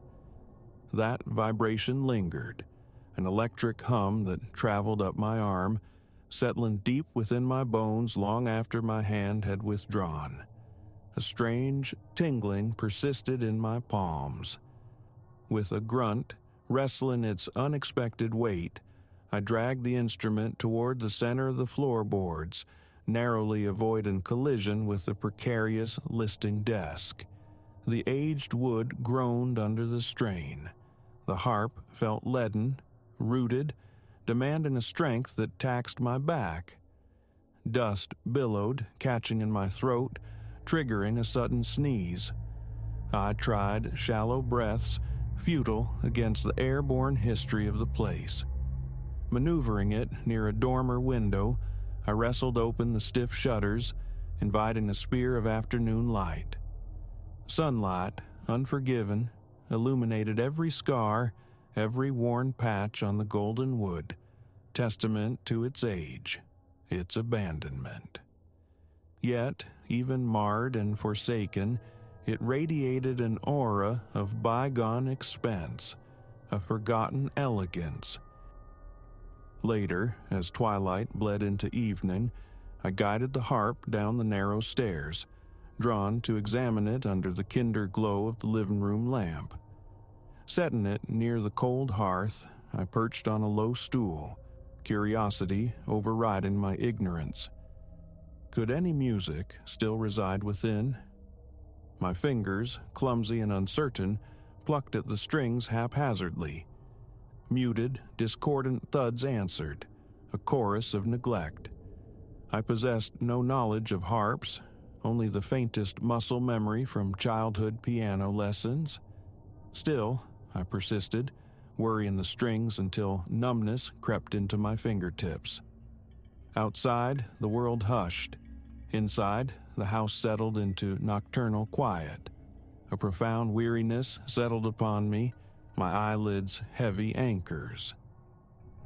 Leaving the harp, standing sentinel by the fireplace, I surrendered to the call of sleep, extinguishing the lights and retreating upstairs. Around the bone-chilling hour of 3, a low, pervasive hum vibrated through the floorboards, jolting me from slumber. My heart seized, a frantic bird trapped in my chest, as icy dread prickled my skin. A passing truck, perhaps? Distant thunder rolling in? Then, distinctly, impossibly, a brief cascade of notes drifted up from below, soft yet crystalline in the stillness. I sat bolt upright, spine rigid, every nerve straining to decipher the sound. The timbre was unmistakable. The harp, downstairs, in the living room. Slipping from bed, bare feet recoiling from the chill wood, I crept towards the hallway, leaving the comfort and darkness of my room undisturbed, my focus entirely on that ethereal sound. Another cluster of chords shimmered in the air, followed by an unnerving silence. Pausing at the threshold of the living room, I peered into the gloom. The hearth remained dark. Moonlight slanted through the tall window, etching the harp's silhouette against the shadows. It stood motionless, yet the air around it seemed to crackle, charged with an unseen energy. My hand found the light switch, flicking it on. Everything appeared ordinary, mundane. Heart hammering, I crossed the room to the instrument. The strings were still. No draft stirred the air. Sweat beaded on my palms, my pulse a frantic drumbeat against my eardrums. Perhaps I'd dreamt it, I whispered, the words tasting like ash. I lingered for several minutes, listening, watching, but the house remained profoundly silent. Retreating to bed, sleep proved elusive. My thoughts snagged on the silent, watchful harp downstairs. The following day was dedicated to the instrument. Ignorant of proper tuning methods, I consulted hurried video tutorials on my phone. Rummaging again in the attic's dusty recesses, I unearthed a small, tarnished tuning key, likely abandoned alongside its charge. Patiently, meticulously, I began adjusting each string. The old pegs resisted, stiff and unyielding. My arms ached with the sustained effort, but gradually, painstakingly, I coaxed most of the strings into something resembling a proper pitch. The resultant sound held a newfound clarity, a resonant sweetness that pleased the ear. Tentatively, I attempted simple scales, my technique laughably crude, fingers slipping and fumbling. Yet the harp's voice, now awakened, possessed a haunting quality that captivated me. That night, it sang again. The notes were more sustained this time, weaving into a slow, deliberate sequence. I startled awake, instantly alert, the sound pulling me from the depths of sleep. My heart pounded with a violence that seemed to shake my entire frame. No hesitation this time. Throwing back the covers, I moved swiftly, purposefully toward the living room. Turning the corner, I saw it. The air felt thick, electric, like the moments before a storm breaks. The faint echo of the final note still hung in the atmosphere. Goose flesh erupted across my arms. The fine hairs on my nape prickled. I switched on the lamp. The harp stood impassive, yet my eyes caught a subtle shimmer on one specific string, the barest trace of recent vibration. Reaching out a trembling hand, I touched it, still humming. A knot of cold dread tightened in my stomach. Rooted to the spot, staring, a whirlwind of disbelief and fear churning within me, I fumbled for a notebook and pen.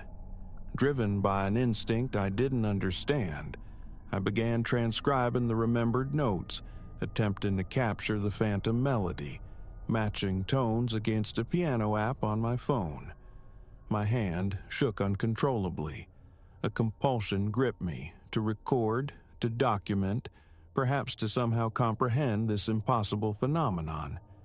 The next day, I tried to replicate the sequence on the harp itself. My fingers stumbled, the exact pattern eluding me, yet fragments of the somber, melancholic chords emerged. As I played, a peculiar tingling resonated within me, a subtle vibration beneath my skin. My breathing grew shallow. The distinct sensation of being watched settled upon me like a shroud. That night ushered in a dream of startling lucidity. A vast ballroom materialized around me, its floors polished to a mirror sheen. Figures clad in elaborate, antiquated formal wear, tailcoats, voluminous gowns, elbow-length gloves, glided across the floor or conversed in hushed tones. I stood apart, an invisible observer in a corner of the grand space.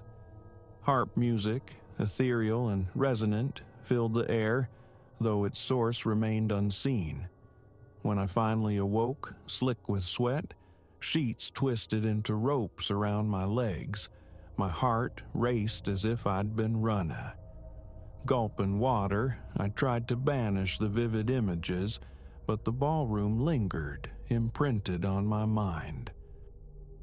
In the nights that followed, the harp's spectral performances became more frequent. Sometimes a single resonant chord would bloom in the darkness. Other times, a brief, haunting melodic phrase. Each instance pulled me from sleep, sending me downstairs, notebook in hand, meticulously logging the notes, the time, always between the spectral hours of 2 and 4. Exhaustion began to fray my edges. A persistent restlessness gnawed at me during the day. My hands developed a tremor whenever my thoughts drifted to the harp. Invitations from friends went unanswered. A strange magnetism kept me tethered to the house, to the instrument, anticipating its next nocturnal utterance. I started attempting more intricate pieces gleaned from online tutorials, though none matched the melodies gifted by the night. Then, another discovery. While practicing a simple air one late afternoon, sunlight catching the wood just so, my eye caught faint etchings near the apex of the harp's column, weathered markings almost erased by time. Leaning closer, squinting, I could discern shapes, perhaps symbols or faded script, integrated into the original ornamentation. A peculiar pull emanated from them as if the harp itself willed me to see. I tried a pencil rubbing, hoping to capture an outline on paper, but the impressions remained frustratingly indistinct, veiled secrets. Defeated for the moment, I returned to my clumsy practice. That night, closer to 3:30, I awoke not to a fragment, but to a full, flowing melody. It poured forth with the fluidity and confidence of a practiced musician. My heart hammered against my ribs as I raced downstairs. There, in the dim light filtering from the street lamp outside, I witnessed it. The strings quivered and danced, plucked by invisible fingers. A cold sweat beaded on my forehead, my shirt clinging damply to my back. The melody, intricate and poignant, spun through the silent room for nearly a minute. As the last note faded, leaving a profound stillness, I scrambled to capture it in my notebook, my handwriting a near illegible scrawl. Dizziness washed over me. Following that complete performance, the dreams intensified.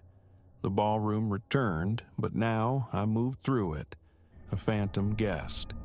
The scent of unfamiliar perfumes and colognes hung heavy in the air.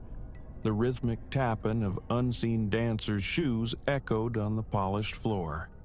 Still, no one acknowledged my presence. The haunting harp melody remained a constant, distant counterpoint. In the dream, my breath hitched, constricted. It shattered when I attempted to approach a man in a severe, dark suit. He turned, his face a featureless blank, and I woke up gasping, drenched again, utterly unrested. A new resolve hardened within me. I would master that longer melody. The following day became a feverish effort of reconstruction, piecing together the remembered notes from my shaky transcriptions. Fragments would surface, only to dissolve back into frustrating blanks. My frustration mounted, fueling a more aggressive, almost desperate practice. Fingertips grew raw. My lower back screamed from hours hunched over the instrument. None of it mattered. This melody felt like a cipher, a puzzle laid bare. If I could only unlock it, play it perfectly, perhaps the dreams, the midnight concerts, their purpose would be revealed. Obsession took root, tightening its grip. Chores lay forgotten. Meals became hasty affairs, a sandwich clutched in one hand, notebook propped open with the other, scribbling refinements to the melody. I stumbled over furniture, my thoughts perpetually elsewhere, caught in the intricate web of chords. Sleep deprivation painted dark circles beneath my eyes. A constant tension knotted the muscles in my neck and shoulders. Hours were lost, crawling on the floor around the harp, fingertips tracing the wood, searching for hidden latches, secret compartments, more markings, tapping, listening for hollow responses. Nothing. On the fourth night, after hearing the complete piece during the daylight hours, I finally played a recognizable rendition. The moment the last note faded, an intense, undeniable urge drew my gaze back to the faint markings on the column. Snatching a flashlight, I aimed its beam directly at the spot. This time, aided by the focused light and perhaps some other unseen influence, letters emerged from the ambiguity. An archaic script, unfamiliar, unreadable, yet undeniably language. My mouth went dry. Vertigo threatened to pull me under.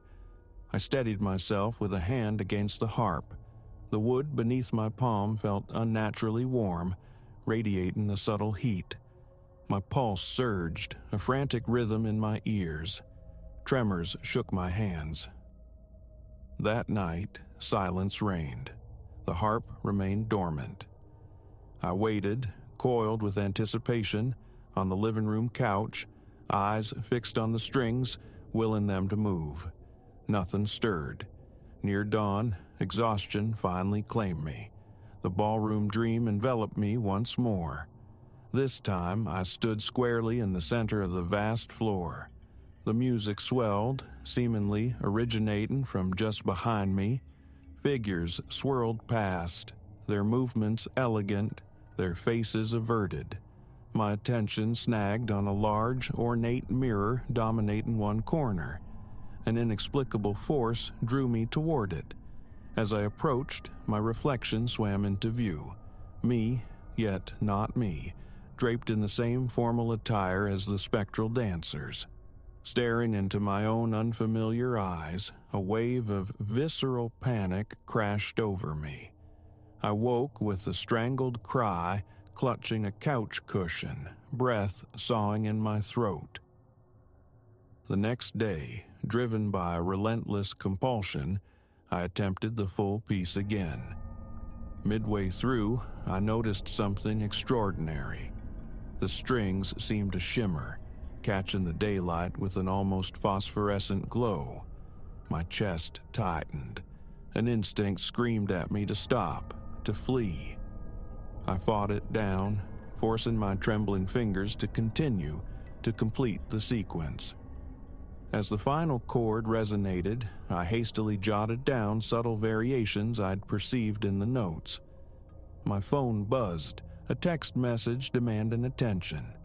I ignored it, utterly consumed. I played the piece again. Suddenly, a powerful vibration surged from the harp, jolting through my hands, racing up my arms, spreading like wildfire through my chest. My vision momentarily fractured, blurring the edges of the room. Blinking rapidly, struggling for focus, I realized the strings continued to hum, vibrating long after my fingers had stilled. A faint, resonant echo lingered in the air, the ghost of a sustained chord. Clammy sweat broke out across my skin. Stumbling back, fearing my legs might buckle, I watched as the vibration slowly subsided, leaving the room in profound, ringing silence. Carefully, reverently, I leaned the harp back against the wall. My legs felt like water. Reaching the hallway, I sagged against the cool plaster, fighting to regain my breath. A high-pitched whine persisted in my ears. Logic screamed at me to call someone, to leave the house, to escape this escalating strangeness. Yet I remained, too deeply entangled now. The thought of abandoning the harp, or worse, disposing of it, felt impossible. I craved answers, needed to understand the dreams, the music, the connection I felt forging between myself and this enigmatic instrument. I needed to see where it led. I resolved to keep vigil in the living room, relocating my sleep entirely to the couch. Setting alarms hourly, I ensured I wouldn't miss any further nocturnal activity. Sleep became a fragmented, unsatisfying thing. Morning after morning, I woke heavy-lidded, exhausted, nerves frayed raw, and the harp remained silent. Doubt began to creep in. Had it ended? Was the phenomenon spent? My stress coiled tighter, my hands trembling almost constantly now. My reflection stared back, hollow-eyed, gaunt, the strain etched deep into my features. My jaw ached from unconscious clenching through the restless nights. Then, on the 7th night of my watch, around 3:30, it returned. The chords burst forth, louder this time, imbued with a new urgency. I shot upright from the couch, heart leaping into my throat. The strings danced wildly in the dim lamplight.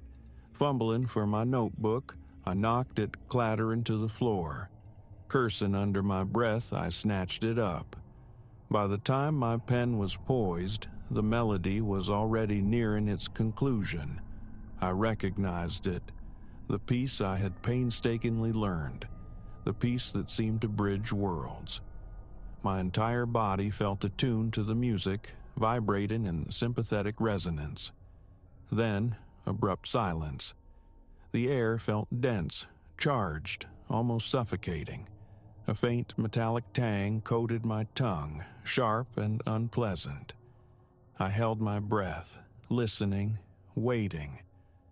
The strings stilled. My gaze locked onto the apex of the pillar, onto the markings. In the steady glow of the lamp, they seemed sharper, clearer than ever before. An inscription I couldn't comprehend, yet undeniably present, potent. My stomach clenched violently. I realized my knuckles were white, gripping the pen with bruising force. Setting it down carefully, I reached out, fingertips brushing the carved wood of the pillar. Warmth radiated into my skin. My heart hammered, each beat echoing thunderously in my ears. Forcing myself to withdraw my hand, I backed away, switched off the lamp, and sank back onto the couch, enveloped by the darkness and the oppressive silence. Sleep was an impossibility now. So here I sit, adrift in the pre-dawn stillness of the living room, the harp a silent, brooding presence beside me. My eyes trace its elegant lines, waiting, watching for the slightest tremor, the faintest note. Arms wrapped tightly around myself, a restless energy thrumming through my limbs. My own breath sounds unnaturally loud, shallow, rapid. Thoughts circle endlessly. The ballroom phantoms, the music that seems to emanate from another time, the inexplicable pull of the instrument. Logic offers no solace here. A powerful urge persists to play, to master every nuance, every chord, every measure whispered in the night. What awaits at the end of that path remains shrouded in mystery, yet the thought of turning away is inconceivable. My eyelids are weighted with exhaustion, but determination burns brighter. I will remain here, through the night, watching, listening, waiting for the harp's next utterance. Unease coils deep within me, a cold serpent, but I will not leave. I must see this through.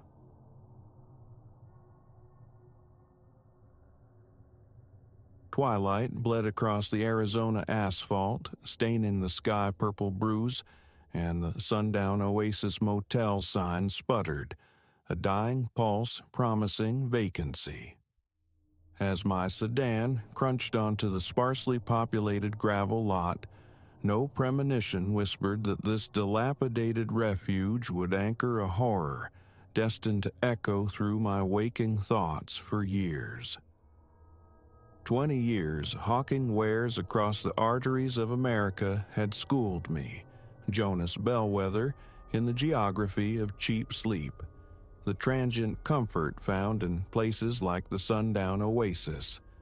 Forgettable way stations punctuating the immense, sun-scorched canvas of the nation.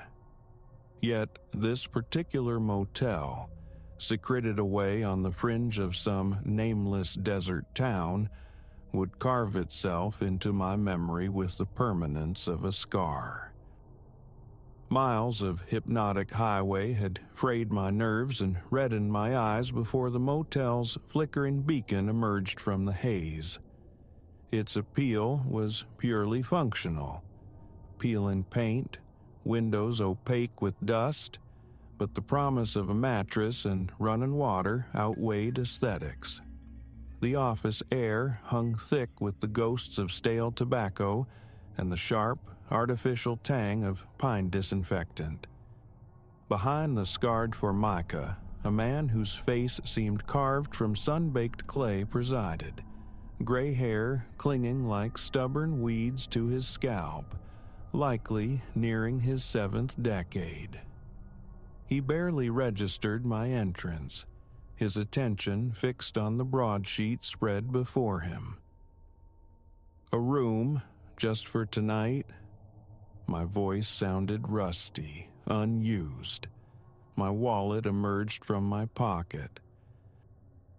He gave a curt nod, fingers fumbling for a key, his gaze still locked on the newsprint. Number 7, out by 11.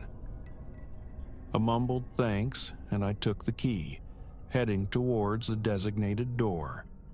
The room was stark utility: bed, flickering cathode ray tube television, a bathroom whose fixtures bore the patina of long neglect. Still, it passed muster for cleanliness, and exhaustion dulled any inclination towards pickiness. A swift shower rinsed away the road grime. I sprawled on the thin mattress, surfing through static-laced channels on the antiquated TV. Sleep was just beginning to claim me when muffled agitation seeped through the thin walls. Peering cautiously through a gap in the drab curtains, I saw a couple wrestling luggage from their trunk, their exchange a low, urgent thrum of discord. Not unheard of in such establishments, certainly, yet an undeniable tension radiated from them. They scanned the shadows constantly, sharp, bird-like movements betraying a fear of unseen watchers. I dismissed it, succumbing to weariness. Dawn arrived, painting the desert in stark relief. Their vehicle was conspicuously absent. Ordinarily, it wouldn't warrant a second thought. But as I settled my bill, a fragmented phone conversation snagged my attention, chilling me despite the morning heat. The old clerk, Vern, I'd learn later, spoke into the receiver, his voice a low, urgent rasp. Yeah, another one, gone before dawn, like smoke. The instincts of a seasoned observer, honed by countless client interactions and deciphering unspoken needs, flared within me. I feigned absorption in my phone, lingering near the counter. "Makes 3 this month," Vern muttered, the worry palpable in his tone. "Something's wrong out here, I'm telling you." He ended the call abruptly, his eyes narrowed and suspicious, landing on me. "Anything else?" I shook my head, offered a non-committal "thanks," and retreated quickly to my car. My thoughts churned. Another one? Gone like smoke? What lurked beneath the surface of this desolate pit stop? Logic dictated immediate departure, putting miles between myself and whatever unease clung to the sundown oasis. But a stubborn curiosity, perhaps a fool's errand, anchored me.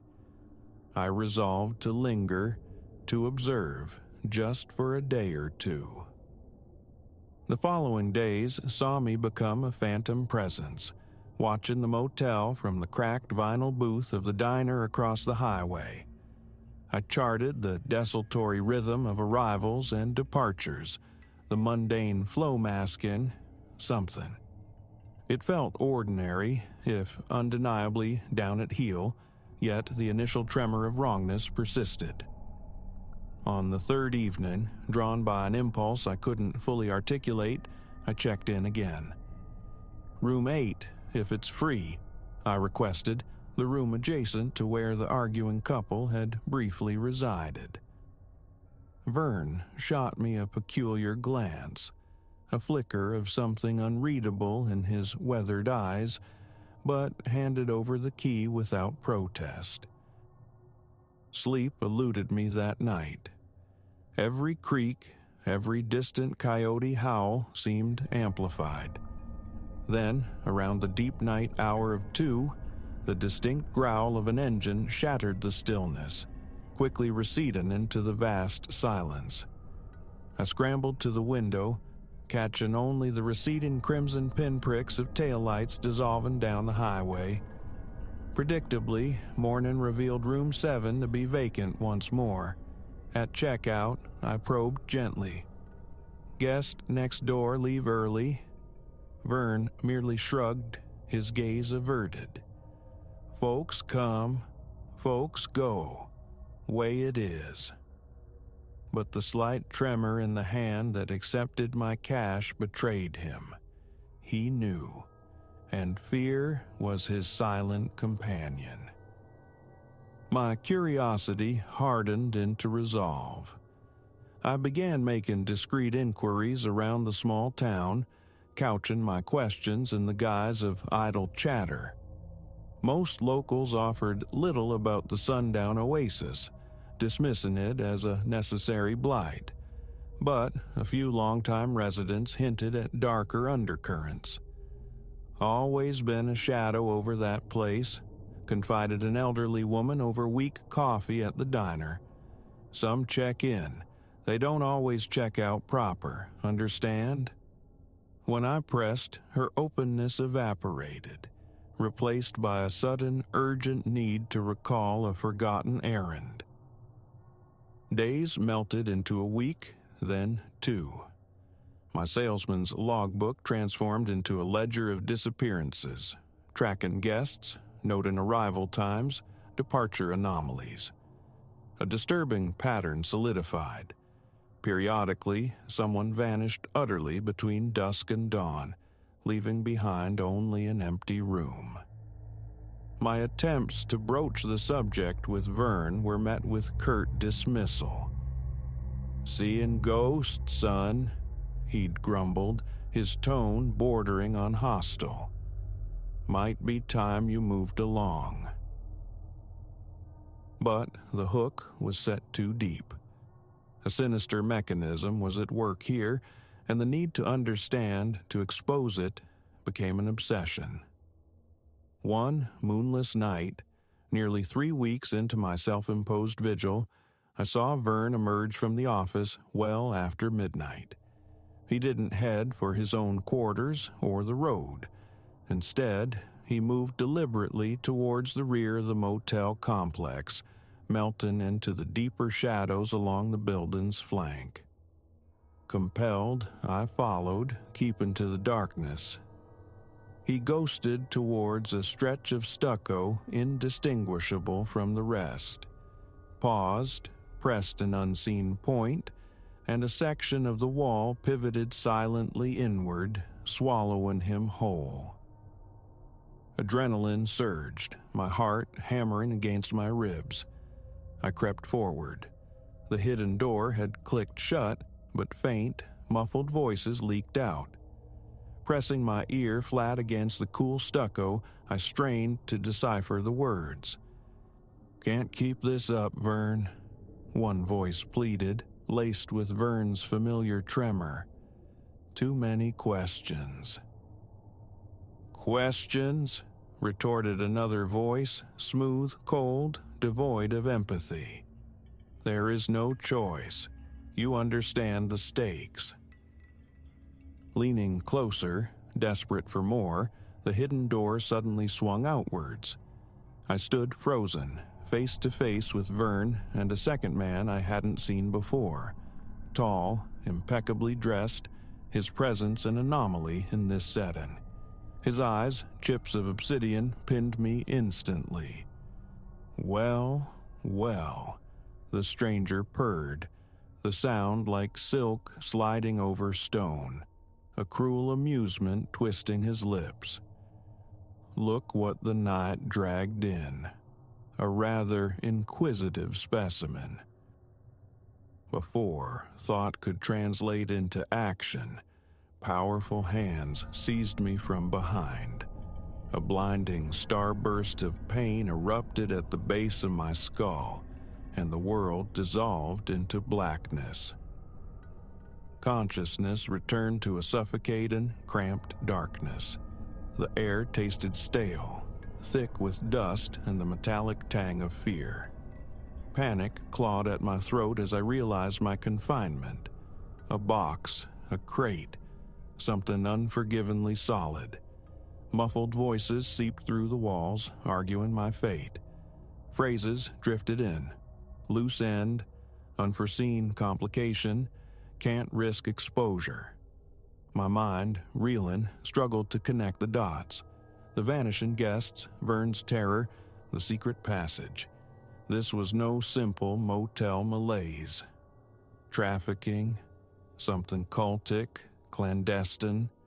Whatever truth hid behind the sundown oasis's faded facade, my accidental discovery had placed me squarely in its lethal path.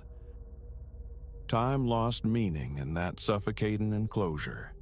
Hours blurred, perhaps days. I slipped between lucidity and fevered nightmares, my imagination painting horrific possibilities. Just as despair began to crystallize into certainty, chaos erupted outside. Shouts, the unmistakable shatter of glass, then an abrupt, profound silence. Light, blinding and sudden, seared my eyes as the lid of my prison was wrenched away. Squinting upward, I saw a figure silhouetted against the glare, a badge glinting on a uniform. "You're all right," a steady voice grounded me. "It's over. You're safe now." The subsequent days unfolded in a haze of police interviews, sterile clinic rooms, and the slow piecing together of the nightmare. My absence hadn't gone unnoticed. A client, expecting a meeting I never made, had raised the alarm. My rental car, still parked conspicuously at the sundown oasis, became the thread that led investigators to unravel the motel's dark secret. The reality they unearthed surpassed even my most dreadful speculations. For years, the Sundown Oasis Motel had served as a crucial node in a vast human trafficking network. Vern, ensnared by threats and coercion I could scarcely comprehend, was merely the reluctant gatekeeper. The guests who disappeared hadn't simply left. They were abducted, moved through the hidden room into a network of subterranean tunnels extending beneath the desert floor. From there, they were transported, vanished into a system designed for exploitation, their ultimate destinations too grim to contemplate fully. Recounting my experience, the faces of the arguing couple, the lone travelers I'd logged, flashed through my mind. How many others had passed through those doors only to be swallowed by the darkness I had narrowly escaped? The realization left a sickening weight in my gut. Returning to the familiar rhythm of sales calls and highway miles proved impossible. The trauma carved deep fissures in my sense of normalcy. Yet, paradoxically, from the wreckage of that experience emerged a nascent purpose. I walked away from my 2-decade career, the familiar sample cases gathering dust. Instead, I sought out organizations dedicated to combating the very evil I had stumbled upon. My harrowing ordeal, the intimate glimpse into the mechanics of such operations, became an unlikely asset. Sometimes, in the quiet solitude of late nights, the spectral glow of the sundown oasis sign flickers behind my closed eyelids.